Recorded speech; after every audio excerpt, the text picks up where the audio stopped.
I'm your host, Nick McLean, and this is Ambition. In the last couple of decades, we've been likening a startup's successful trajectory to space travel as the company takes off like a proverbial rocket ship. What startup pops into your head when you hear that expression? Maybe Meta about 20 years ago? Where are you on the journey? How long before your rocket ship enters hyperspace? Consider this. There may be a hack for getting there. Not focusing on the sole technology, but broadening your company's capabilities, sometimes even reinventing how it works through mergers and acquisitions, also known as M&A.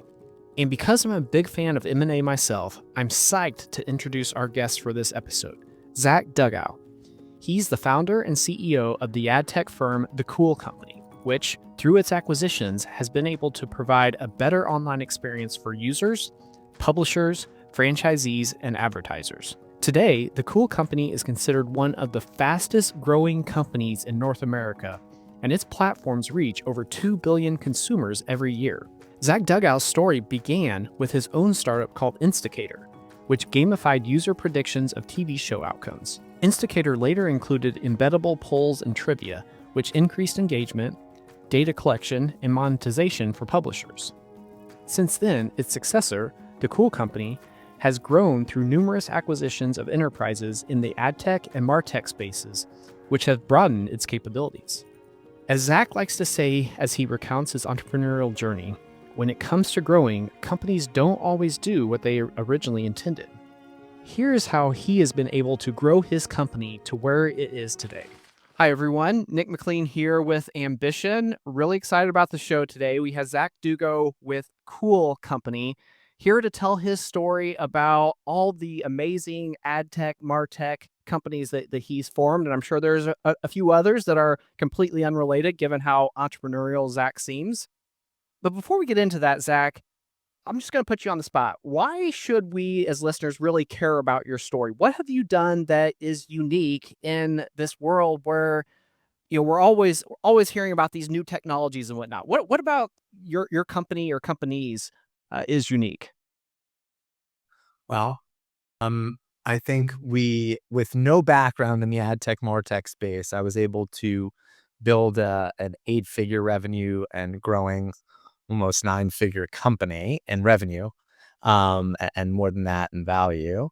And through great determination, as well as being an opportunist as it relates to opportunities through growth, opportunities for growth through acquisition. So we've acquired 5 other companies in our industry and integrated them.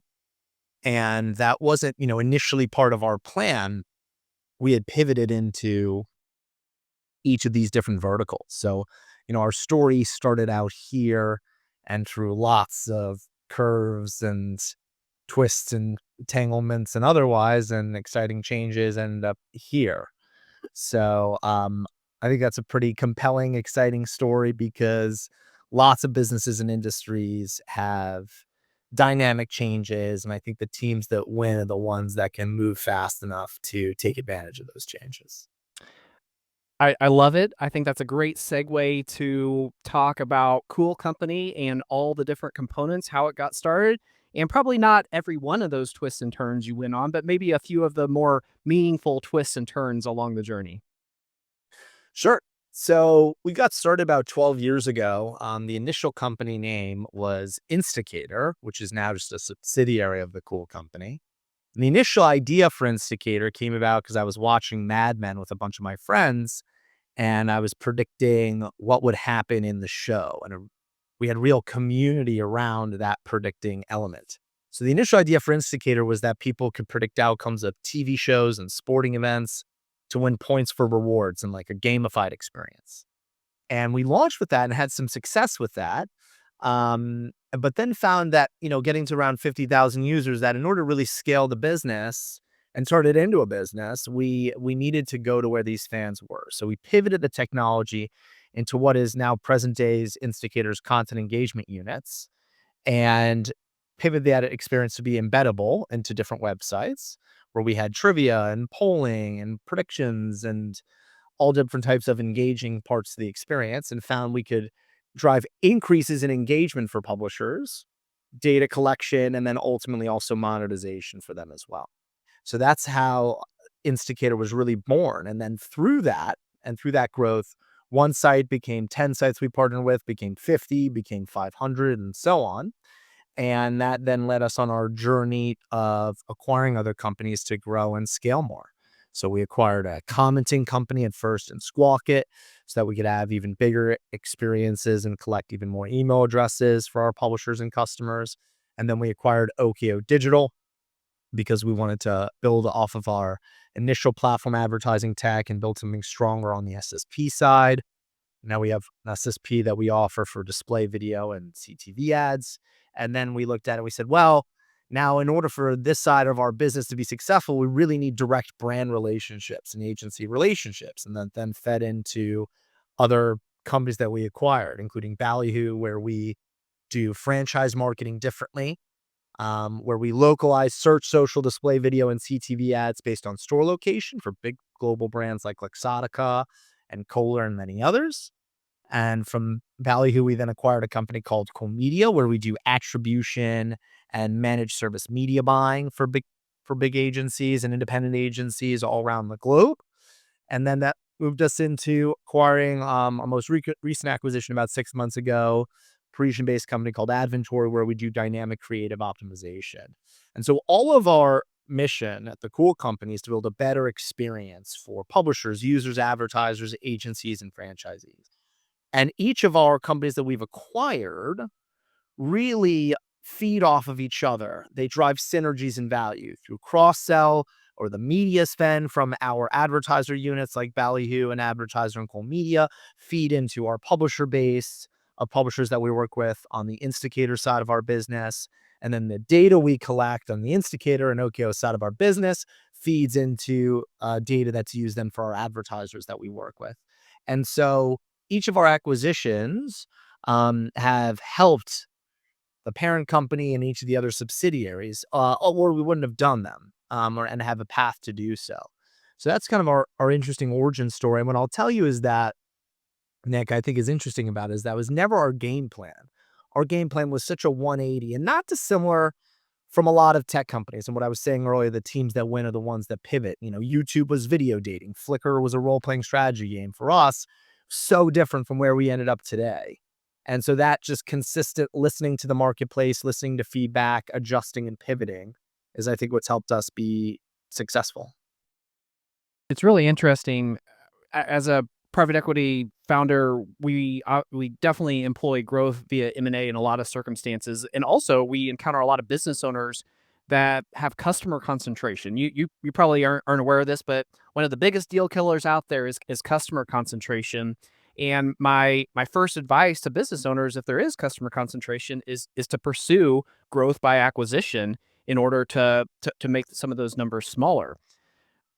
Was growing by M&A, was it a difficult decision for you, or whenever you started to think about it as part of your strategy, it just clicked and you thought, this is definitely the right next step for us? Yes, it's scary or risky or whatever adjective you want to use there. But can you just talk to me a little bit about the thought process? Because I think a lot of business owners have also thought about pursuing M&A, but maybe haven't, or maybe have gone about it differently than you have. Sure. So we certainly weighed a lot of risks against growing vis-a-vis M&A in the beginning. And one of the things that helped us on that path was that we had our supply side business in Instigator and thought, okay, great. Why don't we grow instead of just programmatically? Why don't we grow the direct sales side of that business? And we tried to do that little pieces one by one and really failed at that.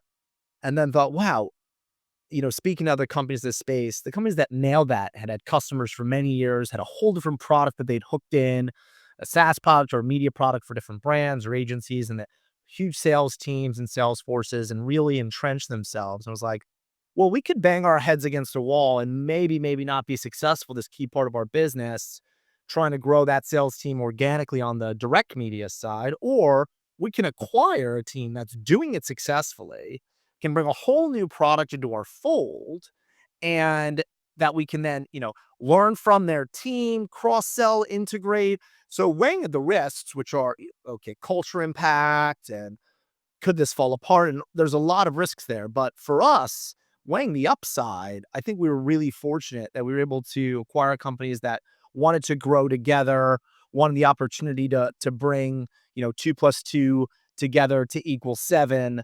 And that's what we've seen. We've seen the ability to like really cross sell products effectively, integrate teams, because you bring a whole new perspective that you didn't think about when you bring new people into the room. It's like physics. You enter in a third variable, a fourth variable, a fifth variable. Now everything's totally different.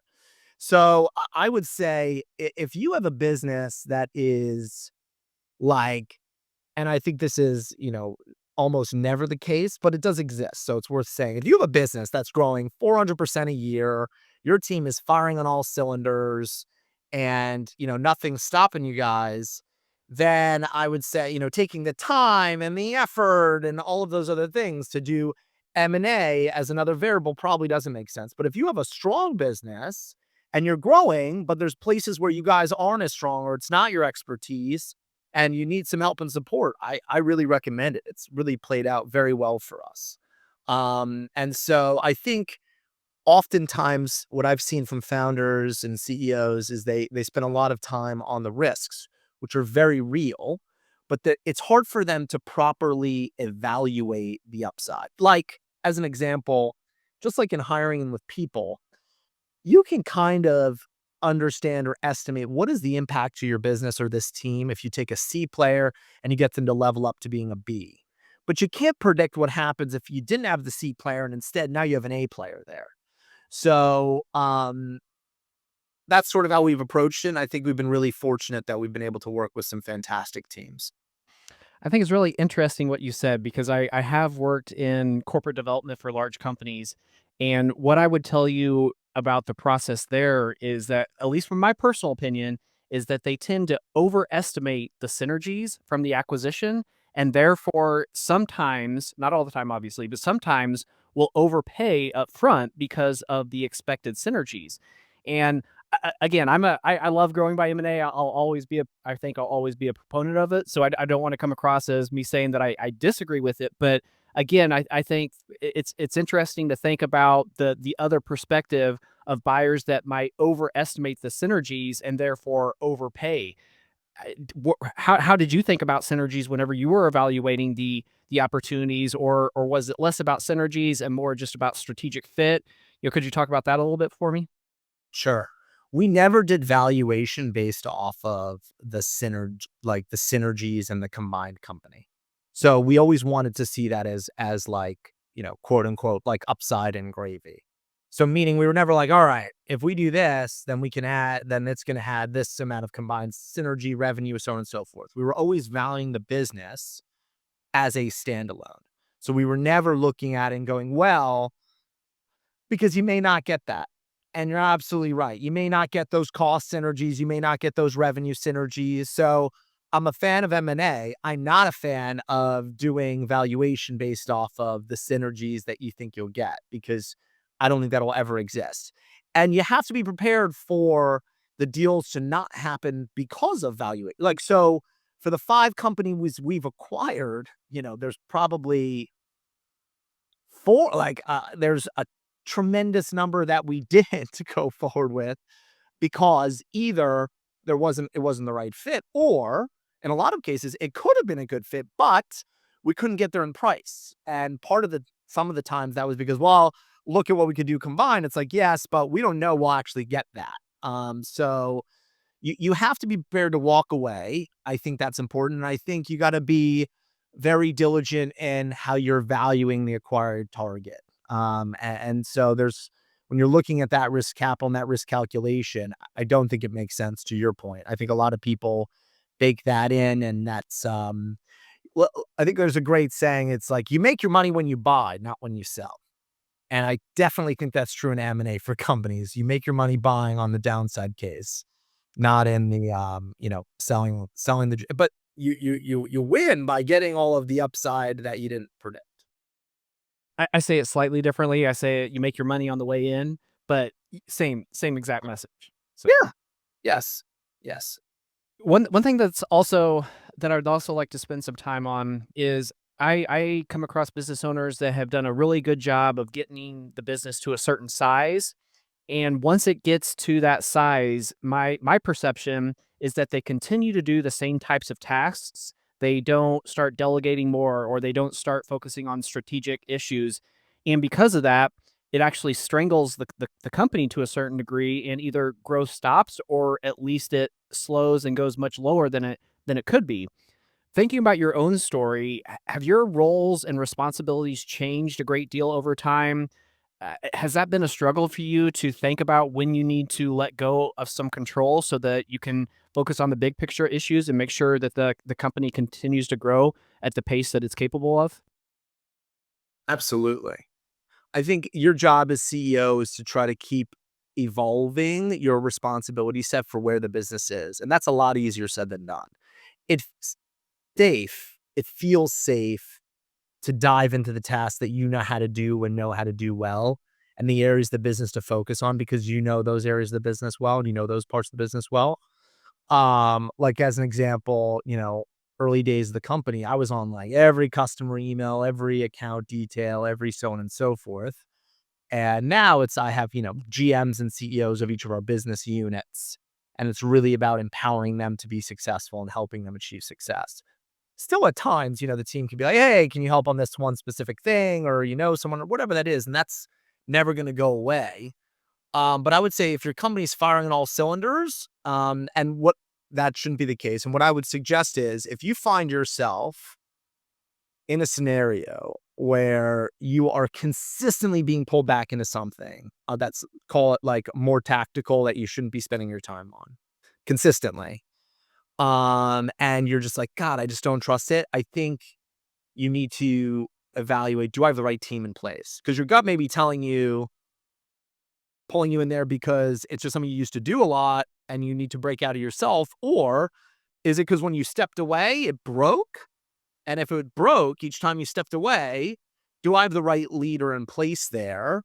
Because maybe if you do have the right leader in place there, then you're going to feel a lot more comfortable um, to not be so involved in the day to day. Of course, business has to be able to afford it and so on and so forth. But I think that's a good question that founders should ask themselves.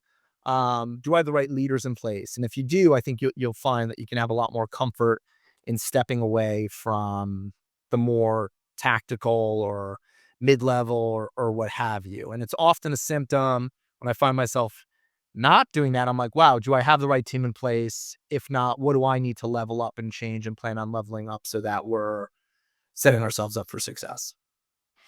So given the M&A, did that give you a good opportunity to test out having a GM or a president of a business unit so that it was a natural way for you not to get involved because there was somebody else there and you're able to use that experience in further other situations, or can you just talk to me about that? And apologies, just the context there though is because a lot of business owners I've talked to are very fearful about bringing somebody in to run the business because they think nobody can do it as well as them, or it's just nervous and risky. So if you can maybe think about it in that context, if you could.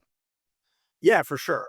So that is exactly what happened. We kept the teams in place from the companies that we acquired in most cases, in 80% of the cases. And that allowed us to have a CEO or GM in place.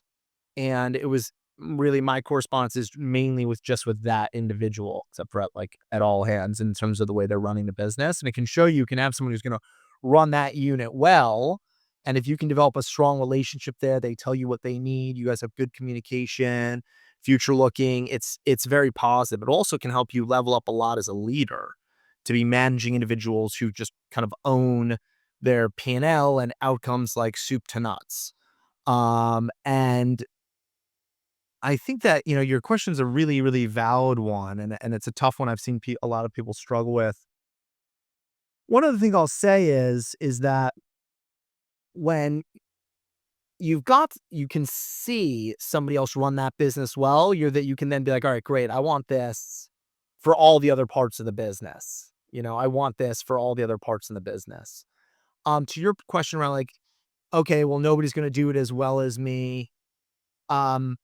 That's probably true, but what happens is you need to take a longer term view around, and sorry, whether it's true or not, but like let's say you've been doing it for 10 years. You need a longer version around, sure, you're going to make sure that, the customer support is the best that it could be, but you're going to miss out on growing the business 400% because you're not expanding. You're doing things that other people could do instead of the only things you could do. You're not expanding into new markets, into new geos. You're not adding new products. So that time is not being spent then on all the other expansion mechanisms that should be getting pulled into. Switching gears, what excites you about what you do? Are you the type of person that just the growth of the business is what really gets you excited? Is it the finding solutions for these unique problems that your customers have and becoming indispensable to them? Can you just talk to me a little bit about what motivates you? Sure. I like a few different things. One is I like that every year my role changes so much as a CEO. We have people now. So think of it like this, like 7 years ago, we had our team in New York, and now we have people and team in Australia, the UK, France, India, Ukraine, Canada. We have people all different walks, like all different geos. And I find that very interesting with different products. I will tell you what excites me. And if you can get over the hurdle of um if you can get over the hurdle and the fear around, okay, could that kill my company? I do think it's exciting when you get very large technical innovations or big changes in landscape, because I think what happens is you go into that cycle, and our business has gone through many cycles. But you go into that cycle and you realize that even if it's not going to, as long as it doesn't kill you, it can make your business so much stronger. And you can innovate and change things so much stronger that like can bring you to a whole new level of growth. Taking something like AI, which in some ways could hurt some big parts of our business, in some ways could dramatically help a lot of parts of our business. And so if you get over that fear, it's like exciting because that next cycle, whatever that next cycle is, as long as you make sure it doesn't kill you, it's gonna help you really level up and think diligently about, do we have the right processes in place? Do we have the right mentality in place, the right culture, the right people? Am I pushing things in the right direction? I think that ongoing evolution is really interesting because I think it's how certainly for our business and our industry, it changes so frequently. I think it keeps things very exciting and dynamic. You mentioned evolution a couple of times, and I think it might make sense to dive back to your strategy. Sometimes I hear people talk about a pivot to their strategy, and what I think is, well, I mean, normally I think, yeah, I mean, it's what you had to do. However, that can make the strategic planning process very difficult because you thought you were going down path ABC, and now it's AXTU, whatever that path might be. So, how do you think about strategic planning in the context of there needs to be some level of effort, if you will, to stay the course because you can't just be 31 flavors where you're changing your strategy every day. On the flip side, though, not being wedded to the strategy just because that's the strategy you had at the beginning of the year. Has that been a challenge for you, or has it just been so obvious that you need to change your strategy that it just wasn't even a second thought?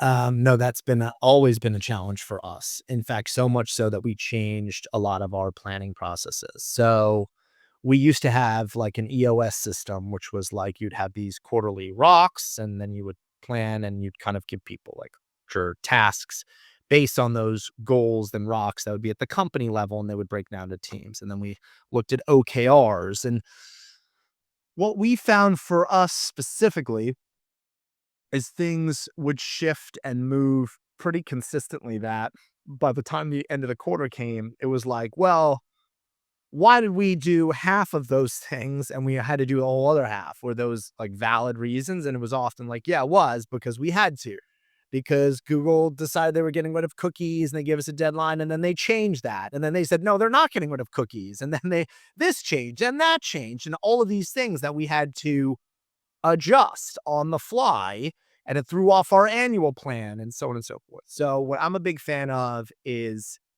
annual goals with monthly recalibrations. Because monthly seems like it's enough to like, make good progress and at the same time still reevaluate. Uh, I envy industries that you can make a plan for a year and like it's gonna work. Like we know people want healthier cereal and there's no big changes. Like I don't know what that industry is, but I envy that industry because we are the opposite of that. Like things shift and change so frequently. So I think for us at least, it's the idea around annual goals and targets, and then you're kind of revisiting them monthly. Is that the right way of doing it? I think it probably is different for what the right way is for a lot of for each business and industry. But I think for us, that's kind of what we've ended up moving towards. And so, of course, you don't ask these exact questions, but the types of questions you might ask yourself at that monthly check in has what has changed since our last check in that might warrant a bigger change to our strategy? Or, what are the reasons? Like, what are the reasons that we might want to change this? What are the reasons that we might want to keep it the same? Are those the types of questions maybe that you would ask yourselves and your team in order to determine how big of a shift to your annual strategy you might need? That's exactly right. And like, is this still relevant? Do we have the resources to achieve this? Is there something new here that needs to now be up on the board as a goal or an OKR or whatever system you're using? Because there's just some new variable that we didn't think about or wasn't relevant 2 months ago. So that's exactly right. It's kind of going through and looking at the parent level and making those adjustments. Um, and that's why I think monthly is a great way of doing it. If you're super early stage, maybe you do it even differently. But because like whatever you think about from an annual standpoint, if you're super early stage, is like going to be so far out and different. But I think what you've said is pretty accurate. Let me just, I'm going through my notes real quick. I just want to Yeah, no worries. like to spend a little bit of time on culture. I feel like for many rapid growth companies, the culture can be either something that helps you sustain all the challenges encountered when there's hyper growth. However, in your situation, yes, you achieved hyper growth and maybe there was a culture, but you also had all these acquisitions that you had to integrate, which, as you mentioned, has an impact on culture. Could you talk to me a little bit about the company's culture and how you've tried to maintain that throughout the growth and all the acquisitions? Definitely. So when we would before we were acquiring companies, we would look at and try to measure people against our core values and go, okay, what are our core values? What are these core behaviors? For us, it was be defiantly great, sleeves up, and 100% viewability. It was like get your hands dirty. With people who do that, with people who can be honest and real during tough conversations, and we look for people who are curious and finally rate, and all the breakouts and machinations of that.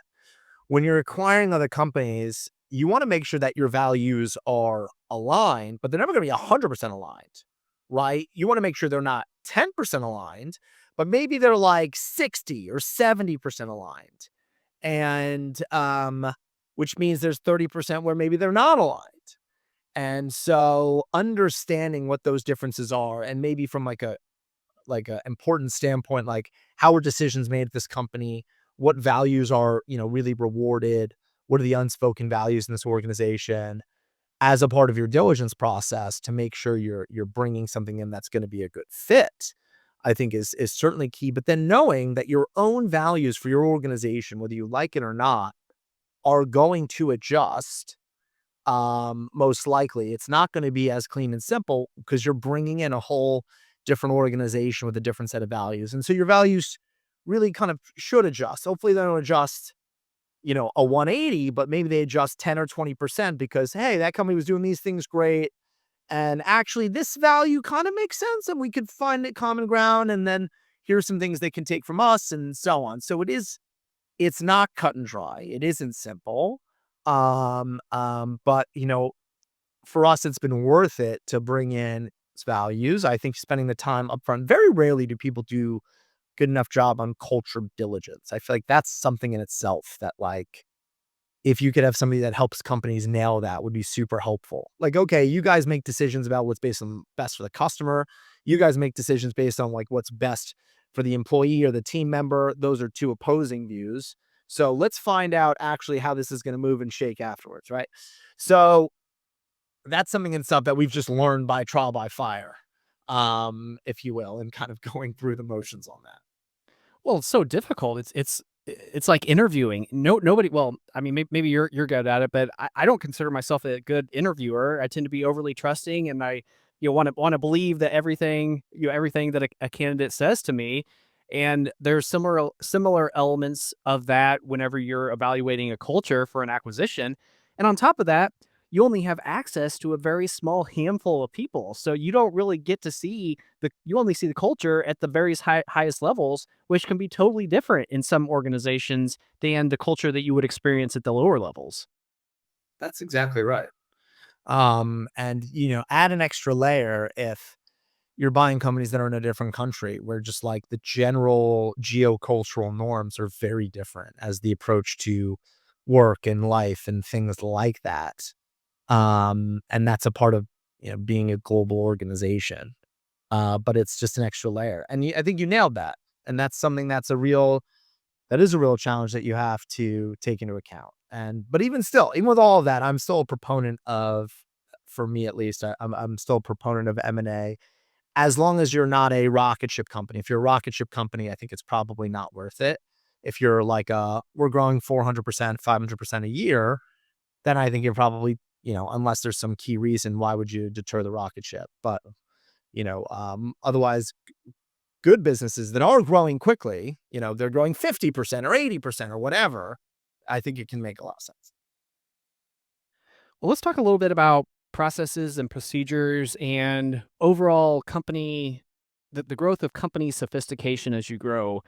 One thing that I think about a lot is the unfortunate element that as a company grows, you need to get beyond managing the business in your head, managing the business within spreadsheets, and really start implementing processes and procedures so that if Joe or Sam or Susie or whoever leave the company still operates because it has those roles codified in some form or fashion. On the flip side, though, you start putting processes and procedures in place that has a real potential to start killing off the entrepreneurial spirit. Has your company grown to the point where you're starting to implement those processes and procedures? Have you thought about its impacts on the entrepreneurial spirit within your company or other elements of your culture? Yeah. I don't have a good answer for that one. Like we have implemented a lot of that stuff and you kind of need it because when you get to a certain size, you can't just get everybody into a room and everybody kind of can easily gut check with each other. You need for new people or being onboarded to understand how to operate and where things go. And so even though, your initial gut as an entrepreneur, a lot of times is like, wow, that seems like such a big waste of like time and resources at a certain scale, your company really people really need it. They need direction. They need hand holding on certain things. You're not a tiny group of people. And I would say if you can have, in order to your other part of your question of like, how do you try to keep the, entrepreneurial spirit alive? Is I think you can do it within certain bounds. Like for example, I'm a big fan of, some companies that have implemented things like I don't know if you ever read like Netflix's like the no rules or otherwise where they try to take a complex idea and make it simple. And not every company has this luxury, but for example, their expense policy is like spend in Netflix's best interest, right? Which is like super vague. Does that mean if I'm flying to New York and I'm in China, does that mean I can fly first class because I want to be rested? The ticket's $30,000. Like, what does that mean? So you may enter, into a whole bunch of like sticky variables, but it's sort of like if you can implement things like that, that are certain guidelines and then try to trust that you're hiring some of the right people. It was interesting. I don't know if you saw this, but like Meta had a whole group of people where they had a policy. You could spend money on dinner every night. And people found that through Uber Eats, they would have this credit And so they would go out to dinner. And if they were going out to dinner with friends or this or that, or they had dinner at home, they would still use this $20 credit. And they would use it in something else. They'd be like, oh, okay, great. I order toothbrushes from Dwayne Reed, or I order, razors, or I order, paper towels for my house. And they were like taking advantage of the policy. And to Meta's credit, even though the policy was unclear, it's like, well, that was not the intent. And we're firing you guys. So we're letting you go because you kind of violated. So if you can take an approach of like trying to be as simple as possible and trying to like ask people to use the right judgment, if they don't, they understand what the consequences are. That's, I think, a good entrepreneurial way to handle it. Then the alternative being, let me hand you a 150-page document you're never going to read that covers every single scenario. Yeah. And covers your, what if they do some arcane thing and that gives the company legal reason to fire them or whatever, which, we don't really care about in the entrepreneurial situation and whatnot. I think the answer, or not the answer, but your answer, what it makes me immediately think of is just coming back to the hiring part of the whole business, strategy and whatnot, and how important that is. If you're going to have a policy that depends on the judgment of your employees, then I tell you what, you better hire employees that have a good, they're good at making decisions, I would say. Oh, yes. Oh, yeah. I agree. Well, let me look through my notes real quick. Well, I don't really have too much else in terms of questions. I certainly would like to give you the opportunity to mention anything about your company that you would like to get out there, or just any topics you feel like I didn't address well enough or go deep enough on. Maybe like one thing I'll chat about is like the leveling up process. Just like when you need to, you keep the wrong person in the role for too long, and then you you struggle with adding someone because you're worried about losing them, and you kind of go into this weird back and forth. Well, I need them to do the role. So if I hire somebody above them and they leave, or they see that I'm hiring for that role, I lose them. So, my answer for that is it's a short-term pain for a long-term gain. Like whatever that person was doing, it's not going to kill your company. Certainly may make things difficult for a month or 2 months or three, but you're always going to be better off taking a chance at bringing in a better performing person in that role, if and when you don't have the right person in that role. So first step should always be, let me try to coach, let me try to grow. But I often find people, even with trying that, can leave people in the wrong role for years. And I've done that too. And you see the pain of that. And then you also see the relief of that when you do make that change. You're like, wow, can you imagine if I'd done this 2 years earlier? I'm shaking my head because I've definitely been in that situation many times before, kept people or vendors too long when I should have cut ties. And you're right. It's this, the fear of change, I guess, or the fear of not necessarily hurting their feelings, but making somebody mad at the organization or whatever. At least that's sometimes part of the motivation or the lack of action on my part. And yeah, once you hire that new person, assuming they are the right person, thought that exact same thing. Man, if we just hired that person 2 years ago, but that's never a good thought process to go down or anything along those lines. Yeah, absolutely. All right, well, good deal. Well, Zach, really appreciate it. Man, your story is so amazing. Just the growth you've been able to achieve. And again, as an M&A guy, I love that M&A was an element to it, as opposed to, just the rocket ship type company. You've really had to, I'll use your word, evolve many things as you've grown that company, and amazing story. So thanks so much for taking the time. Great being with you, Nick. This was a lot of fun. Happy to do it anytime. And hopefully we can grab a drink sometime and catch up in person. Yeah, my only regret really is that I'm not in a position to use your firm. I don't, at least I don't think, because I was like, man, like smart guys like you that really have thought about the strategy. I'm like, man, I want to be in a position to use those guys because they could help me be more successful. So If you think of a way that I could use your firm, then let me know, because I would certainly give it a consideration. That was my conversation with Zack Dugow, founder and CEO of the ad tech firm The Cool Company, which these days reaches over 2 billion consumers every year and is considered one of the fastest growing companies in North America. Zack's philosophy, "You make your money when you buy, not when you sell," is both compelling and visionary. His approach to acquiring companies and seamlessly integrating them to drive growth and efficiency is a masterclass in entrepreneurial problem-solving and strategic execution. Through each M&A deal he made to grow his business, Zack has embraced flexibility, adapted his original plans, and navigated the unexpected challenges that came his way, all while driving his business forward. His experience shows that sometimes an enterprise's stratospheric rise is not always contingent upon its own rocket fuel. It's true, there are other ways of going into hyperspace. How about snapping up other successful companies and their corporate culture, for one? That's how Zack and the Cool Company are doing it. Where are you at in your startup journey? Would Zack's hack work for your business? If you were inspired by this episode of Ambition, please share it with a friend or colleague. Thanks for listening.